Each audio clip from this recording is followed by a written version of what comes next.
Welcome back to Auto Nerd. In today's episode, we're going to dive deep down the rabbit hole of EQ, emotional intelligence. EQ is a proven power in car sales.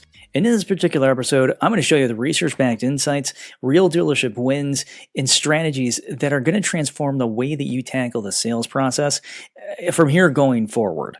Because when you start to hear some of the statistics that I'm going to tell you about enabling EQ and being able to really learn about it and take advantage of it, it's going to be one of those items that when it comes down to closing, as I said many times, closing's a myth. It's sold by charlatans to go ahead and have you buy classes. When it comes down to it, it's really in the connection that you make with that individual that determines whether they're actually going to go ahead and buy that car from you at a high profit or not. So, without further ado, let's get to some of these statistics in here. So, the statistics, when it comes to enabling EQ into this, again, emotional intelligence, sales professionals that have high EQ and also confidence achieve a 351% higher closing ratio than compared to their peers. That's insane. Now, can it be taught? Yes, it can absolutely be taught. The skills to go ahead and connect with somebody and recognize the position that they're in, right? It's called empathy. But, when Journal Marketing in 2021 found out, again, 351% higher in their sales performance when compared to their less emotionally tuned peers. Which means that a lot of us that are out there that are going ahead and touting, close all day long and grinding the sales consultants down, or we're just leading ourselves down a path of many. Well, we might be tackling this whole thing wrong. Check out this next statistic. Dealerships emphasizing EQ in the hiring jumped staff retention from 10% to 77%. Now, that's from Sterling McCall Auto Group. So, simply by going ahead and hiring with a focus on EQ, all of a sudden had higher retention, which means you have more sales consultants that connect with your individuals that are out there. And when you have more sales consultants that make connections, this means that you also drive profit up. Then also, in addition to that, companies investing in EQ training reduce employee turnover by, get this, 63%. And that's from Talent Smart study from 2021. So clearly EQ isn't this soft skill that's out there. It's rock solid gold. You see, when you understand emotional intelligence and you can start to pick up on people, you start to play with their cards on your field. And that's when the individual starts to trust you in very large ways. Quick little story here. Meet Chad. Chad is this high pressure, low EQ, pushy specs, kind of sales consultant, just this over caffeinated auctioneer of sorts, right? Just rattling off all this stuff all the time. And then you have Jess over here, right? This empathetic individual that actually wants to get in touch with the person on the other side of the table. And Jess might actively be asking the customer how you are feeling, checking in with them every so often, because Jess has acknowledged that this is a high anxiety situation for some people. So just by doing that, you're going to have an individual who makes connections with people because they're trying to make that connection. And when you attempt to make that connection with somebody, that's when people feel heard. That's when they want to be able to go to you and talk some more, be able to get your consolation on things. But on the other side of that, when you have somebody like Chad, none of us want to be around that. But yet so many of us work in an environment that forces us to be that way. Imagine if you change the narrative. Imagine if every other sales consultant on the showroom floor was going ahead and being a version of the Chad here. Whereas you took it upon yourself to be the version of Jess, somebody that slowed down, somebody that realized that conversation in the beginning is far more important than any other part of the road to the sale. So let's arm you with some practical strategies when it comes to EQ, because EQ is not easy for anybody at first, especially if you're, male walking this planet. Being in touch with your emotional side, at least here in the United States, has kind of been one of those things that's been drummed out of us. And when you get it back and you could start to find those emotions and label those emotions that you see from other people, things start to change, and they change for the better, which is wonderful. But it's a time investment into potentially making some tweaks to your own personality. And for some of us that are out there, if you're kind of that type A narcissist, always have to be in control of things, um, this is going to be hard. This is going to be really hard. So let's start at the top here. Active listening. It doesn't mean that you're just hearing the individual that's in front of you. It means that you're putting in the effort to truly understand what the heck they're saying. Even though the customer may be going ahead and just throwing a bunch of stuff at you and it sounds like it's in the negative, listen to them. Actually hear the words that are coming out of their mouth. Because a lot of the times when you can hear the person's reflection and talk to them about why they are there for whatever reason and get them to tell their story, that story will start to calm them down because they're talking about themselves. But ultimately, it will also drive them to being able to say exactly why they need this vehicle, what put them in front of you today. And once you hear those reasons, that right there, that is the roadmap to the road to the sale, right? That roadmap to the road to the sale is always buried in the customer's life in some way. So being able to engage the ears, lock the brain on in and truly understand what that person's saying in front of you is huge, which again is why I tell you, I don't care if you're sitting there for 45 minutes for a needs assessment. Get that conversation rolling because it's going to give you all the tools to go ahead and sell them a car. Now, next one here. Emotional labeling. Emotional labeling is the act of understanding that that person is in a particular way, right? It's an explicit acknowledgement of the customer's emotions. You see their emotional state, and then you go ahead and you cater to it. Now, here's the funny thing about this. Studies have shown that this drastically and instantly boosts trust with the customer. Yeah. You understanding the state that they're in and catering to it. You don't need to go ahead and go, hey, buddy, you look really sad. You want to talk about your feelings? Not everybody's going to want to do that. But sometimes asking them about it, like, hey, you seem pretty anxious. Do you have any questions? I'm not here to get you. All I'm here to do is feed my family and pay my mortgage. And I don't know, if you end up giving me a big gross, that's cool too. But the deal is if I can get in touch with you and figure out how you're feeling and cater to that, now I can start to mold your future emotional state to a state of hopefully happiness. Also, next one here, regular role playing. I know for some of us, this is just like one of those like, oh my gosh, role playing. Really, Andy? Role playing has its place. And when I'm teaching live in front of people, it's not something that I really enjoy doing. And the reason that I don't enjoy doing it is because there's a lot of emotions that come up when you're outside of the role play, right? And it's not really easy to replicate those when you're in the role playing situation. So it's kind of tough. I'm big on, learning by doing sometimes with some things, but simulate, those tough scenarios that often come up in EQ responses. With this, it may be that you simply sit down with a buddy of yours at the dealership, or let's say your manager goes ahead and picks this up, and you sit down and you just mirror an emotion that you would have, right? So maybe you come on in, you're grumpy, you sit there and you're like, give me the price right now. Okay, well, let's role play this out a little bit so I can better counter this when I see it. Or you have somebody that's like super over the top, elated, happy. How do you mirror their emotional state to cater to that better? And it may not even be mirroring their emotional state, but it might be going ahead and maybe being slightly calmer to put that person in a better situation to speak. But the other side of this is also an ownership and management thing at the dealership, right? Because if we don't have the right people, there's no way that we can go ahead and forge down those trails of having a sales team that gives us the ability to boost EQ. You see, the acknowledgement of that individual's emotions is not something that is taught to every single individual that walks this planet. Now, I can be completely honest with you on this. I was not really fully taught that when I was younger. I was kind of a complete jerk for a very long time. But once I realized that other individuals are going through their own things, and I started looking at who exactly was on the sales floor at particular times, imagine if you were able to strategize for that. Imagine if you were able to go ahead and go, hey, listen, this person knows how to do this job really, really well.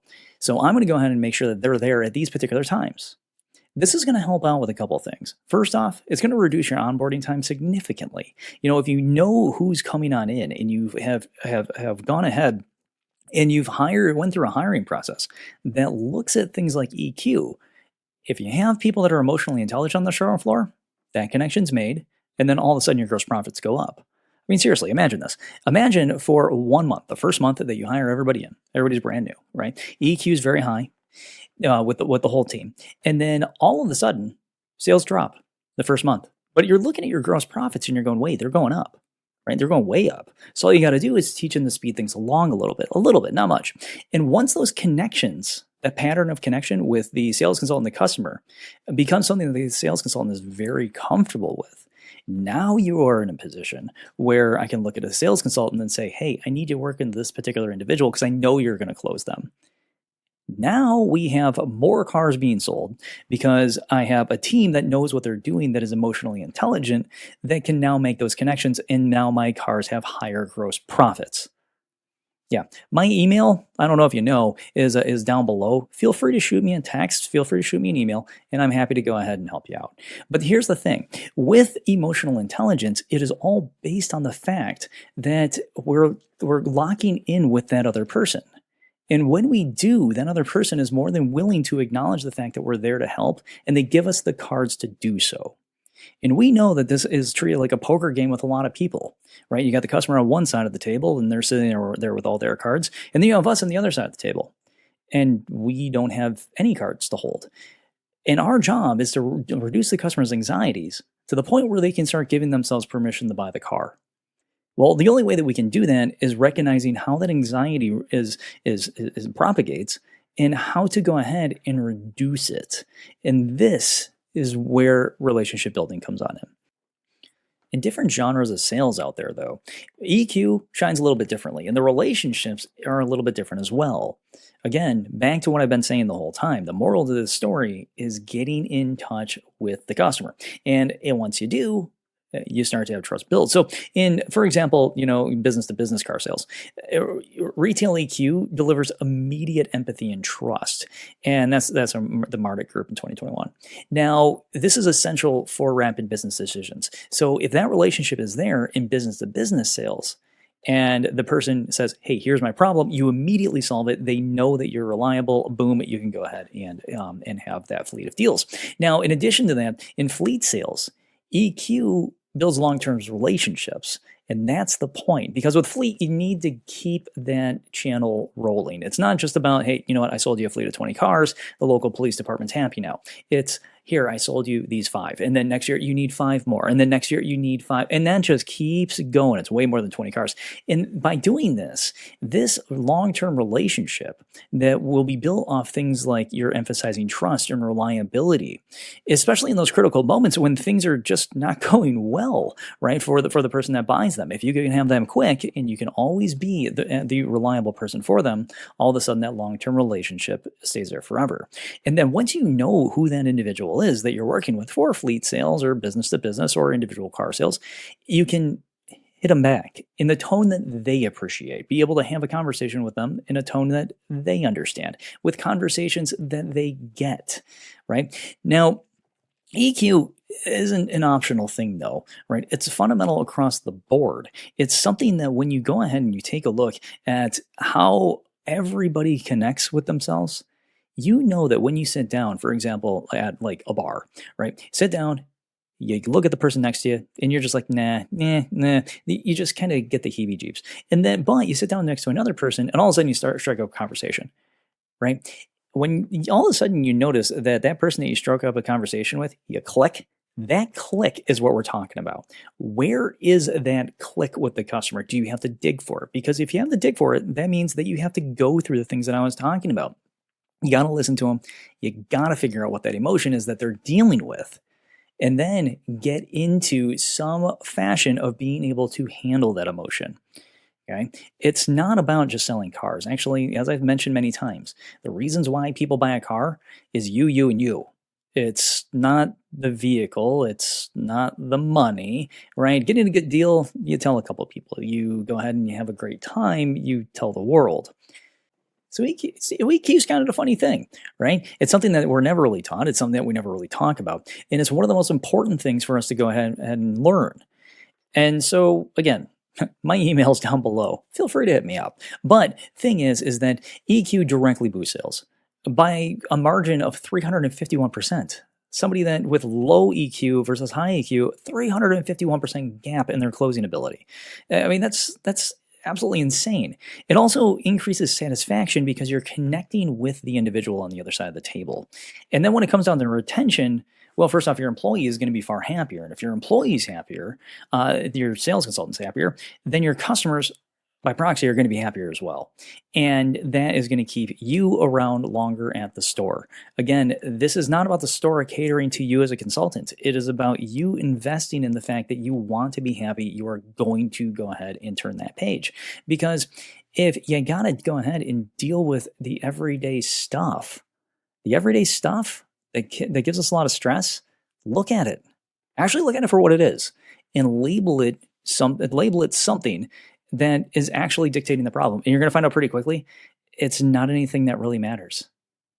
Because as soon as you connect with it, it's just like there's nothing there. It's just money. That's is what it is. I haven't earned it yet. And so you earn it by going out and connecting. And then also, emotionally intelligent people or salespeople excel in both immediate and long-term sales scenarios. Every single time. Again, have I mentioned the 351%? You know, the massive gap when it comes down to this is, again, simply the fact that you have somebody pushing a product and then somebody learning to sell a product, right? You're learning the customer and then you're selling the product the way the customer wants to actually buy it from you, right? Also, EQ is the competitive edge that your dealership needs. If you are the one on the showroom floor as a sales consultant and you're tapping in with the customer, I guarantee you your closing ratio is going to go up. I guarantee you will have more marks on the board. And once you have figured out how to tap into it every single time and you make it a process, and that is your job to be that sales connector. Once you start to figure that out, and it's an established pattern, your sales are going to be unstoppable. And that's flat out honest truth. Look at the people that have all the positive surveys that sell a crap ton of vehicles. All of a sudden you go, well, how are they doing it? The reason is because their customers genuinely enjoy them because the sales consultants are willing to actually put forth the ability to connect with the other individual, right? Those people that are selling 10 cars a month on the board, those people, heck, anybody that is looking at the board that is all braggy about their numbers and that has no humility and they're not humble in any way whatsoever, those individuals, the cocky ones, if they've engaged some of this stuff, all of a sudden you'd have a rock star in your showroom floor. But for those of us that aren't that cocky individual, those of us that are the normie selling cars, and that's just fine. This is going to be your secret. This is going to be the Swiss Army knife that you pull out when times are tough. Or it's going to be the Swiss Army knife that you go ahead and you sharpen every single day and you put it to use. Because that competitive edge is something that you need. And that competitive edge is something that is very easy to go ahead and create.